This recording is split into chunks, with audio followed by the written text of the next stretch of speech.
Kita doa sebentar sekali lagi Bapak. Bapak, biar apa yang dari hatimu buat jiwa kami, buat hati kami bisa menangkap. Mari Roh Kudus tolongi kami mengerti. Sungguh hanya dari pihak-Mu saja yang sanggup mengubah hidup kami. Tuhan, mari bicara, urapi setiap kami. Demi nama Tuhan Yesus kami berdoa. Amin. Oke. Iya, boleh ditampilkan PPT-nya. Saudara, hari ini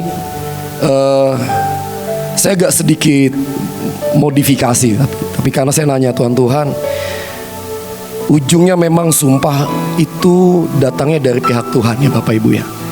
Tapi hari ini, tahukah saudara bahwa Tuhan ingin Bapak Ibu dan saya menjadi bintang di hatinya. Amin. Hari ini kita mau belajar sekali lagi. Memang bagian pilar salah satunya adalah kita ini akan memohon supaya Tuhan berkenan memberikan sumpah bintang buat kita semua. Tidak hanya buat pilar, tapi sungguh buat Mahanaim Bahtera, buat kita semua. Kita tahu bahwa ayatnya udah terkenal ya, Matius 5:14. Hari itu Tuhan ngomong kepada semua yang dengar di khotbah di atas bukit, bahwa Bapak Ibu dan saya ini akan, seharusnya kita ini adalah terang dunia. Kamulah terang dunia. Tidak ada syarat apapun, tidak ada klausul apapun. Itu sudah seperti penetapan. Satu kali saya dengar Pak Luki statement. Ini benar-benar kayak statement sumpah sebenarnya. Tidak peduli Bapak Ibu lagi benar atau lagi nggak benar istilahnya. Kamu dan saya adalah terang dunia. Nah, waktu saya tanya Tuhan ajari lagi. Kenapa terang itu begitu penting Bapak Ibu? Coba next slide. Bapak Ibu, tahukah saudara bahwa menjadi terang adalah firman pertama yang tertulis di Alkitab? Setelah Kejadian 1 ayat 1 dibilang pada mulanya Allah menciptakan langit dan bumi dan sebagainya. Di ayat 2-5 Tuhan tuh jelas banget. Ketika bumi dan seluruh belum berbentuk dan kosong, lalu ada sebuah kalimat yang itu mengubah perjalanan sejarah dunia sebenarnya. Dimulai dengan apa Bapak Ibu? Jadilah terang. Terus saya nanya Tuhan, dari sejak awal terang bintang itu benar-benar urusannya Tuhan, ceritanya gitu. Tuhan sangat berurusan dengan yang namanya bintang, yang namanya terang. Kenapa? Karena hari-hari ini dunia sedang menuju kepada endingnya lah ceritanya. Dunia sedang diserbu oleh kegelapan. Dan sekali lagi Tuhan ingatkan gini, dari awal Tuhan mau gini, terang itu harus hadir dan menguasai kegelapan. Bukan kegelapan yang menguasai terang. Itu sebabnya kenapa iblis berusaha membuat setiap terang di dalam hidup anak-anak Tuhan itu menjadi redup sebenarnya. Dan dia coba lakukan, istilahnya kalau dalam keadaan sekarang itu kayak kalap mode on. Dia coba jatuhkan banyak bintang-bintang. Karena dia tahu begitu terang ada dan berfungsi, kegelapan tidak ada tempat. Amin Bapak Ibu. Sumpah bintang, perjanjian bintang, sesungguhnya Tuhan tuh mau ingatkan kepada Bapak Ibu dan saya. Dari sejak awal memang Tuhan mau jadikan bintang-bintang. Amin. Tuhan itu adalah bintang yang terutama. Dialah bintang, tapi dia dalam kemurahannya sungguh menjadikan Bapak Ibu dan saya jadi bintang. Kenapa begitu penting saudara dan saya hari-hari ini? Next slide. Bapak Ibu, entah berapa banyak kita lakukan sidang ilahi, peperangan rohani, bangun tembok dan sebagainya. Sampai kemarin kalau saya ingat gini, kalau tidak salah ya, pertama kali Ibu Panglima statement gini, kita akan ke Israel tuh kalau nggak salah bulan-bulan Maret atau April tahun lalu. Lalu kita mulai tetapkan bulan Januari tahun ini. Tetapi Oktober tiba-tiba terjadi, ya kita tahu Hamas menyerang Israel dan sebagainya. Tiba-tiba agenda seperti diintervensi oleh pihak jahat. Dia coba buat segalanya. Lalu kita mulai mundur. waktu bulan Mei kita dalam anugerah Tuhan berhasil. Tetapi begitu yang bulan ini nih, dia tahu banget nih kalau jadi sumpah yang Tuhan mau berikan, ini dampaknya buat pihak musuh itu sangat mengerikan. Itu sebabnya saya jadi makin ngerti kenapa nggak ada yang gampang sih sebenarnya. Nggak ada yang sesimpel itu untuk tiba-tiba kayak gini. Iblis kayak tiba-tiba, ya silakan Pak Roy, ayo ke Israel. Nggak segampang itu, tanpa kita ngerti bahwa iblis nggak akan rela Bapak Ibu dan saya menerima sumpah. Dan itu sebabnya kenapa hari itu ketika Tuhan menciptakan semua benda-benda langit, statementnya, kalimatnya jelas, untuk menentukan nasib waktu seluruh alam semesta. Dan saudara dan saya adalah bintang-bintangnya Tuhan yang menentukan nasib dunia ini. Amin Bapak Ibu. Nih saya seneng nih tadi Sir Daniel Ferry membangkitkan semangat. Bapak Ibu dan saya perlu mengerti bahwa kalau kita ini perlu ngomong ke diri kita gini, nggak bisa ngarepin orang lain, nggak bisa ngarepin selalu pemimpin atau ibu panglima dan leader-leader. Saudara dan saya harus ngerti bahwa kita harus ngomong ke diri kita, sayalah yang menentukan nasib dunia. Amin.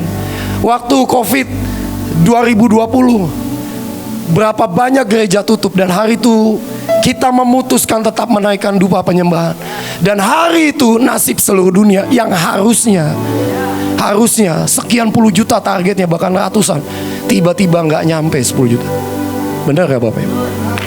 Kenapa Bapak Ibu? Karena saudara dan saya bintangnya. Amin. Jangan, mulai sekarang jangan ngomong gini, jelek-jelek begini bintang Tuhan. Enggak boleh ngomong jelek-jelek begini. Ganteng-ganteng begini bintangnya Tuhan. Amin. Iya, amin. Ya, Roy ganteng. Pak Leo mohon maaf Pak, sesama ganteng saling menopang. Ayo Bapak Ibu, kita ini bintang yang menentukan. Amin. Saudara, bintang tuh begini. Saudara tahu Cristiano Ronaldo ya? Dia pakai sampo apa, semua orang ikut. Bener gak? Kalau saya enggak, mana yang paling murah saya beli. Tapi ada kalanya saya lagi, ya saya ini agak ngefans sama CR7 ya. Oh makasih Bu. Dari tahun 2003 Bapak Ibu, waktu itu saya masih kuliah lagi. Saya ini suka banget sama orang ini. Kenapa? Ini mewakili yang naik from zero to hero. Benar-benar dari orang nggak tahu apa-apa, cuma sukanya bola. Tapi yang keren tuh kan gini, dia menjadi bintang. Tapi yang ajaib kan dia bintang tuh bertahan lama. Walaupun dia udah mau menjelang pensiun ya, tapi dia tetap nggak bilang menjadi lemah. Wah ini buat saya keren banget sih. Bayangin Bapak Ibu ya, dia follower Instagramnya itu terbanyak dalam sejarah umat manusia. Ini buat yang namanya manusia loh ya, Cristiano Ronaldo. Dia menurut saya nggak ngerti perjanjian, dia nggak hidup dalam ini. Ya kita berdoa supaya dia dilawat Tuhan, dijamah Tuhan, iya, kenal Tuhan, masuk jadi anak Tuhan. Tapi gini, ini orang ini aja mempengaruhi respon pengguna Instagram seluruh dunia. Begitu dia dipecat dari Manchester United, followernya ngilang tuh. Ini orang benar-benar jadi bintang tuh begitu. Dia makan cilok, mungkin seluruh dunia akan makan cilok gitu. Bener gak? Masalahnya yang makan cilok kita gitu ya. Bener gak? Dia hari ini dia tuh jadi brand ambassador seumur hidup sepatu Nike. Ya, saudara, semua orang beli sepatu cuma gara-gara dia. Kalau saya beli sepatu mana yang cocok, harganya oke gitu. Bener ya? Tapi seluruh dunia karena kebintangannya ngikut. Ya harusnya kita nih yang jadi seperti itu. Amin. Kalau hari ini ini kan saya sempat ngobrol dengan, kalau saya sharing di anak-anak SMK, saya bilang, cari di SMK mana yang hari ini, pan guru dan anak-anak, yang setiap hari, yang hari-hari ini atau bahkan setiap saat kita pembahasannya adalah mempertahankan dunia Indonesia, doain pilpres bla bla. Nggak ada. Kalau kamu lihat di SMA SMK yang lain, nggak ada pembahasan ini. Ya mereka bahas cuma ya kesukaan mereka, hobi mereka, ya semua yang dunia. Tetapi saya bilang begini, jangan berhenti sampai situ gitu. Kita harus buat mereka tahu gitu bahwa ini loh yang harus kita lakukan. Selama ada SMK Mahanaim, SMA Mahanaim, sekolah Mahanaim, Nggak boleh ada kerusuhan terjadi sampai kita diangkat di awan. Harusnya kan begitu ya. 2 minggu lalu SMK Manaim ini ceritanya mengikuti lomba. Ada anak kita lolos ke tingkat provinsi, lomba cipta lagu Bapak Ibu. Dan di tingkat kota juara 1 ceritanya. Jadi juara 1-nya dapat babak selanjutnya seprovinsi ceritanya. Lalu kan dikasih gini, dikasih waktu 2 jam bikin lagu, nggak boleh dengan alat bantu. Temanya dikasih random, dan ini temanya tentang makanan. Terus saya dikasih hasilnya, kayak lagu penyembahan saudara mah nih. Bener, nadanya tuh kayak ini Mahanaim banget dah. Ya walaupun kita cuma jadi juara 3, ya belum jadi juara 1. Tetapi respon sekolah-sekolah dari kota Bekasi yang mengutus anak-anaknya yang sampai di provinsi, mereka bilang gini, makasih ya Mahanaim. Bekasi itu udah bertahun-tahun gak pernah dapet 3 besar juara lomba di tingkat provinsi. Gara-gara kalian kota kita ditengok sama seprovinsi Jawa Barat. Cuma gara-gara bikin lagu tuh. Kalau Pak Leo yang datang, aduh kelar, se-Indonesia juaranya kita gitu. Mari Pak Leo ajari kami bikin lagu Pak Leo. Kepala sekolah juga udah ada Bu. Ya, lomba drama short movie kita juara 1 sekota, tapi di provinsi juara 5, nggak masuk 5 besar, 3 besar. Tapi itu membuat tiba-tiba mata menoleh dan mereka nanya, Mahanaim di mana ya? Kepala sekolahnya siapa ya? Tuhan ampuni ya. GR dikit ya. Oke. Nah itu bintang Bapak Ibu. Nah itu sebabnya gini. Kenapa ini begitu penting menurut saya gini. Ini bukan bintang-bintangan, enggak sih. Ya, Bapak Ibu dan saya harus ngerti bahwa dari pihak Tuhan, dunia ini butuh bintang yang berfungsi, bersinar. Bahkan Alkitab bilang, jangan sampai terang yang di dalammu ini gak bersinar. Ngeri banget. Karena siapa lagi yang dilihat oleh dunia? Ya, amin Bapak Ibu. Nah, next slide. Tapi ini yang terjadi. Roma 3:23 berkata, karena semua orang telah berbuat dosa dan telah kehilangan kemuliaan Allah. Hari di mana Tuhan menciptakan Adam, Hawa, Tuhan bilang kamu akan menguasai semuanya. Yang kalau Ibu pernah sampaikan beberapa waktu lalu, kita ini, kenapa kita ini jadi bintang? Karena saudara dan saya harus jadi trendsetter. Saya ingat khotbahnya Pak Sugi pernah bilang gini, kenapa hari itu hewan yang lehernya panjang dinamain jerapah sama Adam? Dan kita percaya sama Adam, betul gak Bapak Ibu? Sampai hari ini kan gak ada yang bilang itu jeramut gitu ya. Jerapah imut gitu ya. Karena apa ya, waktu Adam bilang itu jerapah, jadi nih sampai sekarang bilangnya jerapah. Iya juga ya. Kalau hari itu Adam bilang yang lehernya panjang itu adalah jeramut, mungkin sampai hari ini kita bilangnya jeramut gitu ya. Iya juga ya, trendsetter. Dan hari itu iblis mengacaukan, berusaha menghabisi destiny Adam. Dan kita tahu dosa membuat Adam kehilangan itu. Dan kita kehilangan istilahnya kebintangan kita. Berubah jadi mungkin ya, kita bukannya bintang tapi tanda petik jadi binatang gitu. Dalam kebodohan, kelemahan dan sebagainya. Tapi dari pihak Tuhan tuh begini. Oleh kasih karunia dan dengan cuma-cuma karena penebusan dalam Kristus Yesus, kita ditentukan Allah. Dalam Kristus Yesus kita tuh dibawa balik Bapak Ibu. Dan hanya lewat Yesus. Dan dari pihak Tuhan, hatinya sangat ingin semua bintang-bintang tadi, saudara dan saya ngerti bahwa ini waktunya. Kau tahu bahwa aku sudah bayar lunas, kata Tuhan. Engkau harus ngerti, kegagalanmu tidak pernah membatalkan hatinya ingin kita jadi bintang. Mungkin hari ini kita masih bergumul dengan semua proses, dengan semua dosa, kelemahan. Tapi jalannya dia sudah tunjukkan hanya lewat Yesus. Saudara, hari ini ada sebuah panggilan buat gereja Tuhan, Mahanaim Batra, gereja Tuhan, untuk engkau kembali ada di orbitmu, untuk kau kembali bersinar. Dan jangan pernah menjadi letih untuk jadi terang Bapak Ibu. Karena dunia ini membutuhkan kita semua. Joe Biden, Donald Trump, semua Netanyahu, semua presiden-presiden raja-raja di dunia perlu saudara dan saya muncul untuk mereka tahu berhenti semua perang. Kenapa? Mereka sedang dilanda kegelapan. Mereka nggak tahu jalannya, tetapi kita udah tahu jalan. Amin. Dan nggak cuma itu, saudara. Next slide. Tuhan mau kita menjadi sangat banyak. Itu sebabnya kenapa kita menguasai, Tuhan bawa kita menguasai 38 provinsi dan menaklukkan bangsa-bangsa. Bintang itu nggak boleh egois, saudara. Dari pihak Tuhan, ini waktunya kita kembali bersinar, tetapi juga melipat gandakan. Amin. Kalau Tuhan ngomong sama Abraham, keturunanmu akan seperti bintang di langit. Keturunan kita juga harus jadi bintang. Waktu kemarin saya dengar ibu berkata, di layer-layer di bawah ini cukup mengerikan. Pengertian,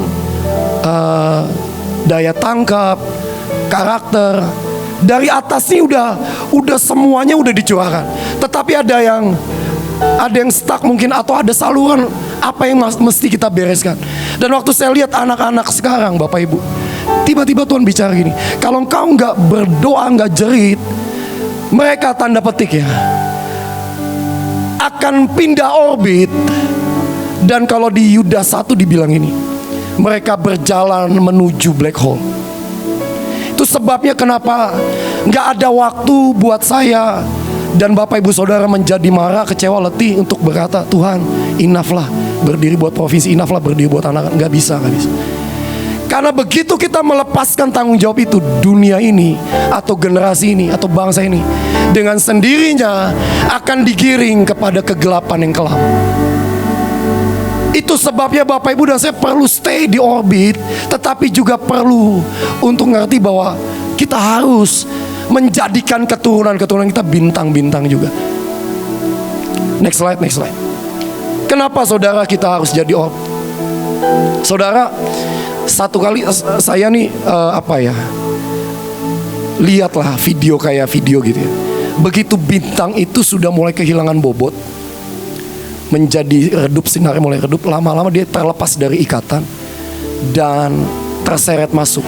Dia nggak ngerti, dia nggak tahu, nggak bisa mempertahankan dirinya, otomatis terseret, nggak punya kekuatan.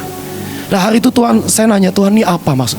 Lalu Tuhan ingatkan firman ini. Waktu itu Paulus bilang begini sama orang Filipi, kepada jemaat di Filipi, tetapi ini yang kulakukan, aku melupakan apa yang telah di belakangku. Ada banyak orang, bahkan Bapak Ibu kondisi sekarang ada banyak hamba-hamba Tuhan, pelayan-pelayan Tuhan, yang tiba-tiba iblis tuh kayak munculin semua yang di belakang, sehingga dia nggak bisa lagi mengarahkan pandangnya ke tujuan. Iblis coba sodorkan semua yang menyakitkan di belakang. Iblis coba munculkan, kamu kan masih begini, kamu kan masih begini. Saudara, waktu saya tanya Tuhan, apa yang membuat bintang tuh keluar dari orbit? Salah satunya ini, saudara. Apapun yang membuat saya dan saudara memilih menengok ke belakang dan berhenti dan tidak melanjutkan perjalananmu, itu yang akan menghentikan dan membuat kita keluar dari orbit. Waktu Paulus tulis kalimat ini, dia sedang ada di penjara bawah tanah di Filipi, benar ya Bapak Ibu. Dia seharusnya punya alasan untuk berkata, mana Petrus, mana rasul-rasul yang lain. Mungkin dia juga bisa beralasan bilang, Tuhan, Engkau yang sudah menemui aku di Damsyik, kenapa Engkau membiarkan aku di tempat terkelam terdalam? Harusnya Paulus punya alasan. Mungkin beberapa dari saudara dan saya gini, waktu engkau mengangkat perjanjian kelimpahan dan kau melihat belum dijawab Tuhan, belum dijawab bukan berarti tidak dijawab, dan kau memutuskan untuk berkata, Tuhan enough, dan mulai menengok ke belakang.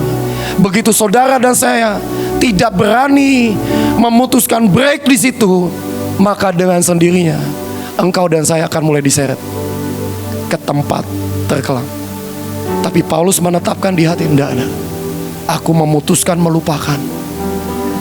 Aku memutuskan mengarahkan pandanganku ke depan.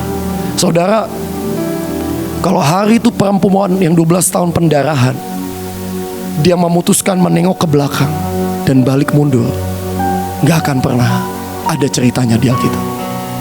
Dia tahu resikonya hari itu dia akan mungkin ditimpuk, dirajam karena dia sedang najis.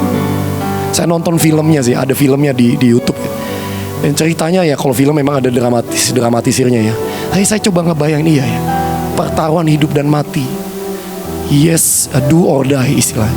Tapi hari itu dia memutuskan, aku memutuskan maju. Mungkin dia nyeret semua kenajisan dia bawa ke mezbah.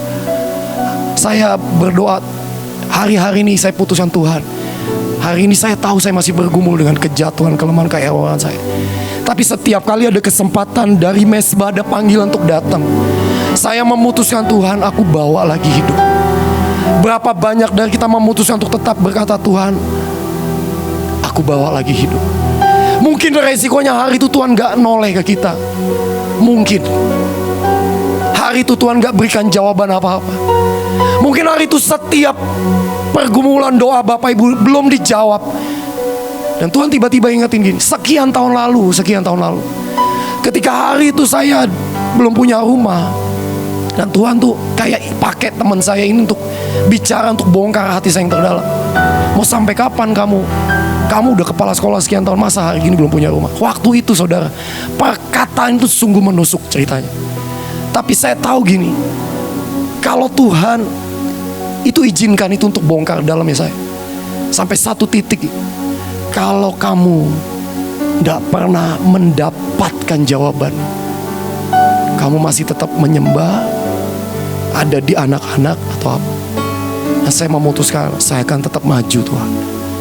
Dan itu membuat hari ini dengan kemurahannya dia mempertahankan hidup saya. Dan saya berdoa hari-hari ini Bapak Ibu, dia mau bintang-bintangnya. Saudara dan saya tidak pernah keluar dari orbit selama engkau memutuskan Tuhan, sangkutin aku, iketin aku, buat aku tetap memandang kepadamu, bukan kepada kelemahan, bukan kepada kegagalan dan kejatuhan, tetapi kepada janjinya bahwa ada sebuah panggilan surgawi. Dia beri hadiah buat setiap kita. Amin Bapak Ibu. Saya berdoa hari-hari ini Tuhan, saya semakin ngerti gini, dia dengan kemurahannya dia ingin ikat kita dengan sumpah. Biar setolol apapun kita, sebodoh apapun kita gak pernah kelempar dari orbit, gak pernah hilang Bapak Ibu. Sejujurnya buat iblis bikin saya hilang tuh gampang sebenarnya, tetapi anugerahnya yang mempertahankan saya. Makin saya kesini makin ngerti Tuhan, saya nih kalau nyanyi lagu bersumpahlah tuh kayak nggak pantas gitu. Dari sisi mana Tuhan mau mengulurkan sumpahnya kepada seorang Roy gitu? Nggak ada bagus-bagusnya. Hari ini isi cawan, besok lupa kok. Hari ini semangat, besok nggak semangat. Sejujurnya kalau dibikin klasifikasi, kualifikasi, nggak masuk hitungan kok. Tapi nggak tahu kenapa kok ya dari hatinya kayak udah ngebet banget sama Mahanaim. Dari situ saya ngerti Tuhan, sumpah itu nggak pernah datangnya dari saya kok. Karena Tuhan nggak pengen surga itu sepi. Dia pengen sediakan surga itu buat saya dan saudara, buat dunia ini. Dia ingin sebanyak mungkin, bahkan 8 miliar jiwa diselamatkan. Kenapa? Karena dalam kesabarannya dia menunggu banyak orang balik ke hatinya. Itu sebabnya kenapa kita membutuhkan sumpah itu. Dan saya sungguh minta anugerah buat ngerti Tuhan, tolongi saya nggak? Karena seringkali saya menganggap enteng setiap perkataan Tuhan. Tapi sekali lagi dari pihak Tuhan, dia sangat ingin, dia yang sangat ingin. Kalau Bapak Ibu nggak kepengen, sebenarnya Tuhan lebih kepengen. Kepengennya kita pun dibandingkan kepengennya Tuhan nggak ada bandingannya. Next slide. Dan saudara, hari-hari ini kita tahu Tuhan tuh ingetin begini, kita juga harus berdoa buat begitu banyak bintang-bintang Tuhan supaya tidak terseret jatuh. Saudara, hari-hari ini saya dengar berita, saya dikasih tahu ceritanya, iblis tuh benar-benar kurang ajar banget sih. Dia coba, dia lakukan apapun untuk nyeret semua. Bahkan kalau gak salah ya, yang saya dengar nih, ada beberapa pendeta hamba-hamba Tuhan yang dia memang benar pernah buat salah, tapi itu kejadian udah puluhan tahun lalu, tiba-tiba diekspos expose-nya sekarang. Dan tiba-tiba tuh membuat hati hamba-hamba Tuhan tuh kayak gak tahan. Ya, saya dengar cerita ibu kalau gak salah, hari itu seluruh dunia bisa ngampuni Samsung buat kesalahan, tapi dunia gak bisa mengampuni Pastor Yonggi Cho. Saya sampai ingin, iya ya, memang benar sih ada firman Tuhan bilang penghakiman itu dimulai dari rumah Tuhan. Tapi menurut saya itu penghakiman dari pihak Tuhan aja lah.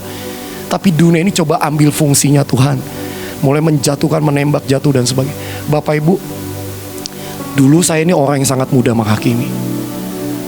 Tapi hari-hari ini Tuhan, saya berurusan.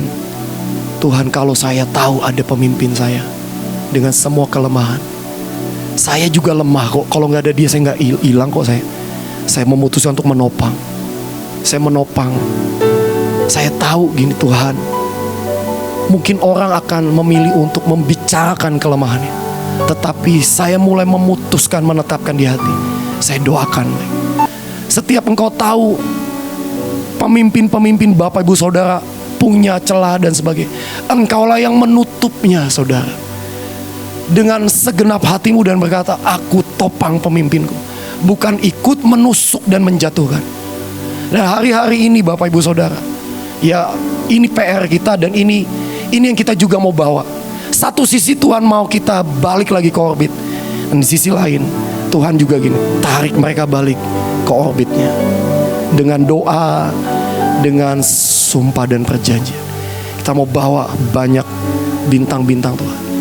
Walaupun Alkitab memang jelas bilang iblis itu berusaha menyeret sepertiga, tetapi selama ada kita, tidak boleh terjadi.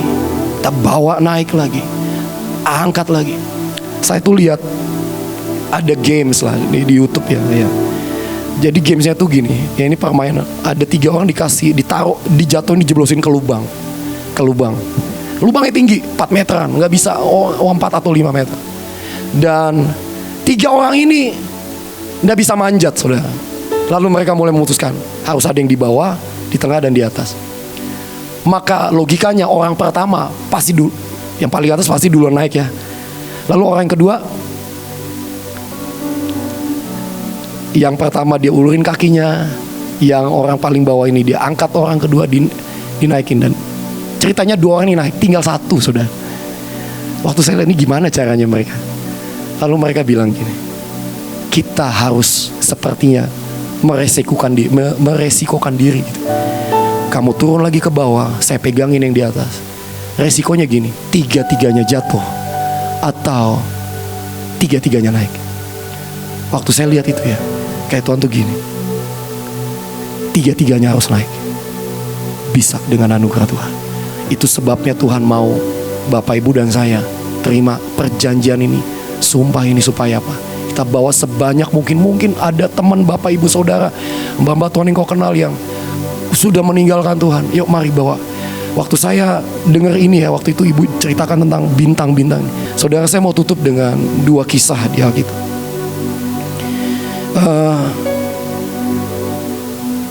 Iya, ini saya tiba-tiba Tuhan bukain ini dan ngajari saya, saudara, untuk nanti membuat sebuah perkenan Tuhan tuh turun dalam hidup kita. Pertama, Tuhan kasih contoh tentang seseorang ya. Ini orang pertama yang dapat sumpah tertulis di Alkitab tuh namanya Abraham ya. Bapak Ibu tahu ya. Tapi Bapak Ibu tahu nggak, kalimat sumpahnya Tuhan tuh datang ketika apa? Ketika dia angkat pisau. Hari itu Abraham, Tuhan cuma bilang, beri anak tunggalmu. Tuhan jelas bilang anak tunggal yang kau kasihi. Memang tidak tertulis diskusi dialog apa di Alkitab, tapi saya percaya di dalam hati Abraham juga bergumul. Tapi hari itu Tuhan lihat tuh begini. Waktu Abraham hendak mengangkat pisau dan membunuh, Alkitab jelas pakai kata membunuh. Hari itu tiba-tiba Tuhan ingatkan begini. Bukan Tuhan yang kejam sih, tapi untuk tahu yang di dalam hatimu ini apa. Berani gak Bapak Ibu membunuh sekali lagi yang paling kau sayangi? Ini gak cuma bicara hal dunia, tapi tiba-tiba Tuhan tuh ingat ini. Waktu engkau merasa pelayananmu itu yang paling penting, berani gak kau meletakkan dan biarkan kau bunuh semua rasa milikmu kepada bagian. Waktu engkau merasa gengsimu udah terlalu tinggi dan gak bisa dibongkar lagi. Hari itu saya ini tahun ke-20 lah di Mahanaim ya. Dan untuk yang kesekian kalinya, ibu saya yang saya sayangi, berkata beliau, mau sampai 20 tahun keberapa Roy gitu ya, didik saya. Dan saya tahu gini, itu kak bahasa cintanya beliau. Dan iya itu. Tapi hari itu saya tahu gini, tetap sih ada yang nyes gitu ya. Tapi gini, kalau itu yang membuat Tuhan noleh sama hidupmu, berani gak?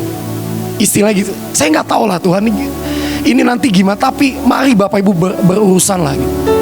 Karena seringkali yang membuat Tuhan tuh nggak bisa menaruhkan kepada hidup kita karena kita terlalu memegang erat yang kita sayangi. Itu bisa banyak hal, bisa keluarga, bisa pelayanan, bisa hobi, bahkan bisa dosa, kenikmatan. Dan itu yang sekali lagi gini, kalau engkau mau Tuhan bunuh dah, tusuk lagi deh. Dan waktu Tuhan lihat itu, Tuhan berkata, Abraham, oleh karena keputusanmu, aku bersumpah. Hari-hari bukan berarti habis ini Bapak Ibu angkat pisau tusuk diri masih enggak. Datanglah sama Tuhan, apa sih yang paling engkau pegang? Itu bisa pride, bisa gengsi, bisa prestasi, bisa uang, bisa harta, bisa apapun, bisa hobi, bisa mungkin apa yang selama ini saudara anggap penting dalam hidupmu. Dan tiba-tiba Tuhan mau gak kamu kasih yang itu ya, bahkan pelayanan atau apapun, saya gak tahu ya sekali lagi. Tapi mari kita datanglah ke Tuhan. Tuhan, sampai Tuhan bicara ini nak, sampai Tuhan bicara ini. Dan kalau Tuhan udah mulai bicara, berani gak Bapak Ibu? Dan yang terakhir, yang kedua tuh kisah tentang Yakub. Saudara, waktu itu saya tuh nanya Tuhan, kenapa sih perjanjian bintang tuh identik dengan Mahanaim, sumpah bintang dengan sumpah Mahanaim. Dan beberapa hari lalu saya tuh ditunjukin kisah ini. Saudara, Yakub itu di Kejadian 32, kejadian itu di satu pasal itu, judul di atasnya itu adalah Yakub takut ketemu Esau, dan di bawahnya Yakub bergumul dengan Tuhan. Dan itu di satu pasal. Dan dimulai dengan Mahanaim, di tempat di mana Yakub ketemu malaikat Tuhan. Perjalanan mengubah atau apa ya, membongkar hidupnya dimulai. Bapak Ibu Saudara, saya nggak cerita panjang, tapi gini, Yakub tuh seharusnya punya alasan buat marah sama Tuhan. Dia ini dengar semua cerita tentang Ribka waktu mengandung. Di kandungannya ada 2 suku bangsa, dan yang paling kecil akan lebih kuat dari yang paling besar. Itu kan Ribka yang dengar ya Bapak Ibu. Dan karena Yakub ini tinggal di kemah, Esau sukanya keluar. Dan kita tahu Ribka ini punya anak kesayangan namanya Yakub. Saya yakin banget Ribka pasti cerita. Itu sebabnya dia mulai menginginkan hak kesulungan, bla bla bla dan sebagainya. Tapi satu peristiwa ketika Ishak mau berkati Esau, Ribka lah yang membuat rekayasa dan Yakub harus terusir keluar. Dia harusnya marah loh. Yang buat dia diusir bukan karena keinginannya, tapi menurut saya mamahnya sih. Dan sekian belas tahun dia mengejar, maksudnya dia lakukan semuanya, dia menjadi bertambah besar dan sebagainya. Ujungnya ternyata menurut saya nih, Tuhan mau nunjukin ke Yakub. Yakub tuh yang paling dalam di hatinya tuh apa sih Bapak? Takut kok. Dia takut kehilangan istri, anak, semua harta yang dia udah dapat sekian belas tahun. Dia takut bahkan kehilangan nyawanya. Sampai dia bilang, Tuhan aku nih takut kok. Dan hari itu masih ada yang belum selesai dalam hidup Yakub. Dan Tuhan datangi Yakub ketika Yakub memutuskan dia tinggalkan semuanya dan dia berhadapan dengan Tuhan seorang diri. Sampai engkau dan saya memutuskan, Tuhan cukup antara engkau dan aku, baru Tuhan mau datang. Saudara tidak bisa bawa pemimpinmu, bawa keluargamu di titik ini, karena kau harus memutuskan sendiri. Saya yakin hari itu ketika Ibu Panglima kehilangan Levi, tidak bisa ditemenin oleh Pak Paul, tidak bisa ditemani oleh Pak Yusak. Beliau harus berhadapan dengan hatinya yang paling dalam. Dan sendiri Dan hari itu Yakub ketika dia mulai, iya Tuhan, oke. Lalu Tuhan mulai datang dan bergulat. Bahkan ketika itu didapati, ini orang gak bisa dikalahin, terlalu keras, bahkan udah sendiri terlalu keras, dan Tuhan harus patahkan pangkal pahanya. Itu aja kalau Bapak Ibu lihat di Alkitab, Tuhan tuh sampai enough, aku pergilah. Kamu udah, aku buat begini, tapi tetap Yakubnya masih keras. Tapi ini yang buat Yakub tiba-tiba mengalami, menurut saya itu sumpah. Waktu itu Yakub berkata, dia pegang tangan Tuhan. Enggak, please. Mungkin kemarin atau berapa menit lalu aku masih keras, masih bodoh dan sebagainya. Kali ini aku enggak akan biarkan. Butuh keberanian untuk menghadapi kejahatan hati kita sendiri dan berkata, Tuhan, lo mau patahin lagi deh, mau hancurin lagi lah, asal Engkau gak tinggalin aku. Menurut saya, sumpah kedua yang tidak letter tulis itu adalah ini menurut saya. Karena hari itu Tuhan berkata, oke, namamu siapa? Yakub bilang, Yakub. Mungkin bisa diganti dengan, ini saya pernah dengar khotbahnya Pak Leo juga. Aku berkata, aku penipu, pejina, penjahat, pembunuh, penipu, semuanya. Dan Tuhan bilang, mulai hari ini semuanya selesai. Namamu adalah Israel. Israel pertama kali muncul karena keputusan Yakub. Di Kejadian pasal 32, ketika dia sudah kehabisan semuanya, dia kakinya patah, dia gak punya harapan, dia pincang seumur hidup. Di titik itu Tuhan berkata, aku beri sumpah Israel. Menurut saya Israel tuh menikmati semua karena Yakub memutuskan. Dan itu yang Alkitab bilang gini, ada sumpah, ada ketetapan kepada generasi demi generasi sampai kita Israel rohani. Karena ada satu orang yang namanya Yakub yang memutuskan, oke Tuhan, gak apa-apa. Mau habisin lagi gak apa-apa. Potong lagi. Saya gak tahu apa yang harus kita potong lagi, yang Tuhan mau potong lagi. Kalau hari ini perjanjian bintang ini begitu penting dari hatinya, gak ada cara lain sih menurut saya. Seberapa Bapak berani jujur, Tuhan aku ini masih jahat, dari sisi manapun aku gak layak dapat.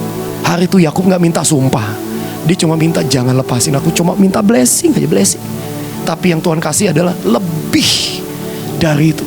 Karena Tuhan lihat keputusan hatinya, kebulatan hatinya. Bahkan ketika dia menerima resiko seumur hidup pincang, saudara. Kenapa Tuhan begitu suka dengan Daud yang kejahatannya dibicarakan sampai dalam kekekalan? Buat saya karena keputusan Daud berkata, kau mau abisin aku, gak ada masalah. Itu sebabnya Tuhan berkata, Yesus disebut anak Daud. Yesus gak pernah malu disebut anak Daud. Yesus gak pernah disebut sebagai Israel. Walaupun dalam garis keturunan begitu banyak catatan kriminal, orang-orang yang berdosa, tapi mereka adalah sekumpulan orang-orang yang berani memutuskan, aku mau. Kalau kemarin Pak Luki khotbah, keputusanmu menentukan. Hari-hari ini Bapak Ibu, jangan tunggu nanti di Bukit Zaitun buat yang mau berangkat. Buat Bapak Ibu yang gak berangkat juga, jangan berpikir, aku enggak, saudara dan saya bisa terima hari-hari ini. Saya juga gak tahu kapan Tuhan akan bawa itu. Tapi mungkin itu tidak dilakukan, mungkin ya menurut saya, tidak di tempat ibadah, di sidang ilahi. Mungkin. Tapi mungkin ketika engkau sedang di kamar tergelapmu dan kau berkata, Tuhan, aku give up, gak tahu gimana caranya, gak ngerti caranya. Potong lagi. Dan mungkin kau sedang menangis tuh ke-1000 kalinya di tempat itu dan berkata, Tuhan, give up. Dan hari itu Tuhan berkata, namamu diganti. Itu sumpah. Dan hari ini mau gak kita sekali lagi berkata, Tuhan, ini hidupku, ini hatiku, ini kebodohanku, ini kejahatan. Lakukan sesuatu, asalkan engkau berkenan mengulurkan sumpah.